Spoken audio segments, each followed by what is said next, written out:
Crude situation और refinery operation normal है। Retail pumps पर कोई भी ड्राई आउट नहीं रिपोर्टेड है and all the retail outlets are operating normally. Domestic PNG and CNG for transport, 100% supply is ensured without any cut.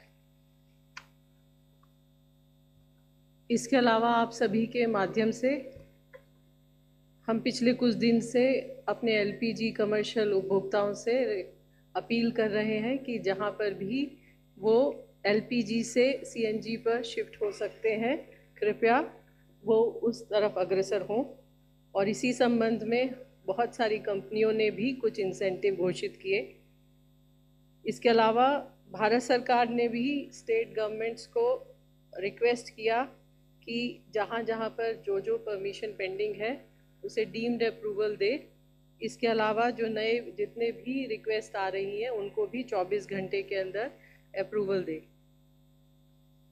इसके अलावा भारत सरकार ने सभी स्टेट गवर्नमेंट्स को जो भी PNG नेटवर्क के एक्सपेंशन में सहयोग देंगे उन्हें 10% एडिशनल कमर्शियल LPG देने की बात कही है। इन सभी पहल और कोशिशों की वजह से लगभग पिछले 2 हफ्ते में 1.25 लाख के आसपास नए घरेलू और कमर्शियल और इंडस्ट्रियल कनेक्शन दिए गए हैं।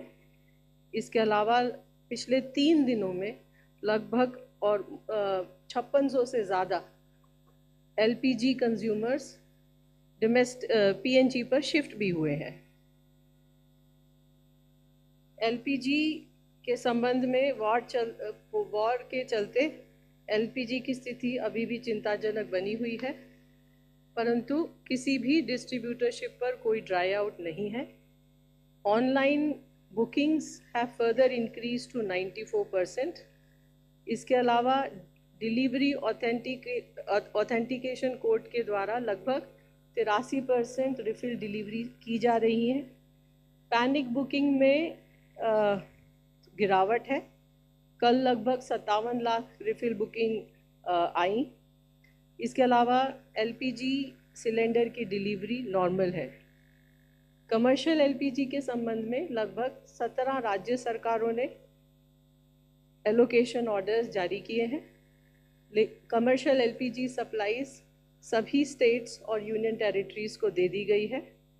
इसी तरह एडिशनल कैरोसिन एलोकेशन के संबंध में भी लगभग 15 states and union territories have issued orders. Social media के माध्यम से आप लोगों के माध्यम से कुछ होर्डिंग और ब्लैक मार्केटिंग की शिकायत भी आ रही है। इस संबंध में मैं ये कहना चाहूँगी कि राज्य सरकारों की भूमिका ब्लैक मार्केटिंग और होर्डिंग को रोकने में बहुत अहम है। इस संबंध में 13 तारीख को भारत सरकार ने सभी राज्य सरकारों को एक लेटर लिखा और अनुरोध किया कि वो अपने यहाँ सभी डिस्ट्रिक्ट कलेक्टर्स को और एनफोर्समेंट टीम्स को एक्टिवेट करें ताकि इस तरह की गतिविधियों को रोका जा सके। इसी क्रम में कल एक और लेटर भारत सरकार ने सभी स्टेट गवर्नमेंट्स को लिखा है और उसमें रिक्वेस्ट किया है कि ब्लैक मार्केटिंग और होर्डिंग को रोकने के लिए सभी स्टेप्स उठाए जाएं और जहां पर भी वायलेशन मिलता है वहां पर कानून के अंतर्गत सख्त कार्रवाई की जाए। इसके अलावा हमारे राज्य सरकारों से प्राप्त जानकारी के अनुसार लगभग 31 स्टेट्स और यूनियन टेरिटरीज में कंट्रोल रूम सेटअप हो गए हैं। लगभग 25 स्टेट्स और यूनियन टेरिटरीज में डिस्ट्रिक्ट लेवल मॉनिटरिंग कमेटी भी सेटअप हो गई है। I will like to say that all the district collectors, food and civil supplies officials have a prime role in controlling black marketing and hoarding. The states and the union territories are also requested to give daily press briefing to help disseminate the correct information. State and union territories are also requested to establish helpline numbers and ensure wide publicity at regular intervals so that the panic or the rumors can be controlled. बहुत कई सारे states में Reds जारी हैं। कल लगभग 6000 Reds हुई हैं। उसमें से अगर मैं कुछ का नाम आपको बताऊं तो उत्तर प्रदेश में लगभग 1100 रेड हुई हैं और लगभग 1000 के आसपास सिलेंडर सीज हुए हैं, 17 FIR भी हुई हैं और 1 अरेस्ट भी हुआ है। इसी तरह मध्य प्रदेश में 1632 रेड हुई हैं और लगभग 2500 सिलेंडर सीज हुए हैं। तेलंगाना में भी लगभग 1000 रेड हुई है और 2300 सिलेंडर सीज हुए हैं। इसके अलावा ऑयल मार्केटिंग कंपनीज की अपनी टीम्स भी एक्टिव हैं और कल लगभग 2000 रिटेल आउटलेट्स और LPG डिस्ट्रीब्यूटरशिप्स पर सरप्राइज इंस्पेक्शन हुए हैं। मैं आप सभी के द्वारा ये बताना चाहूँगी कि भारत सरकार ने हाईएस्ट प्रायोरिटी डोमेस्टिक LPG और PNG उपभोक्ताओं को दी है।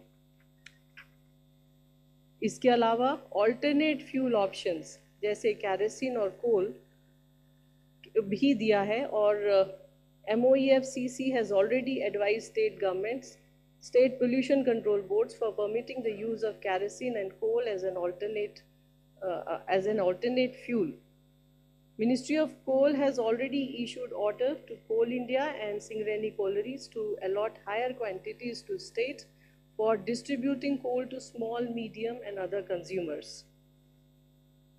States have also been advised to facilitate the new PNG connections for both domestic and commercial consumers. इसके अलावा कल under Section 3 of Essential Commodities Act, Government has issued a Gazette notification whereby PPAC has been designated as a nodal agency for collection, compilation, maintenance and analysis of information. All the concerned entities engaged in production, processing, refining, storage, transportation, import, export, marketing, distribution, or consumption of petroleum products or natural gas have been directed to furnish information to PPAC. मैं ये बात दोबारा दोहराना चाहूँगी कि भारत सरकार हर level पर domestic उपभोक्ताओं को LPG कंज्यूमर अवेलेबल कराने के लिए हर संभव प्रयत्न कर रही है। इसलिए अफवाहों पर ध्यान न दें और ऑफिशियल इंफॉर्मेशन पर रिलाई करें। पैनिक बुकिंग में कमी आई है परंतु डिस्ट्रीब्यूटर्स के यहाँ अभी भी लाइन देखी जा रही है। इसलिए मेरी सभी उपभोक्ताओं से रिक्वेस्ट है कि ऑनलाइन रिफिल बुक करने के बाद होम डिलीवरी का इंतज़ार करें, डिस्ट्रीब्यूटर्स के यहाँ जाकर लाइन में ना लगें और जहाँ जहाँ पर ऑल्टरनेट फ्यूल की पॉसिबिलिटी है please switch on to the alternate fuel और एनर्जी कंजर्वेशन LPG कंजर्वेशन पर हर संभव प्रयत्न करें। धन्यवाद।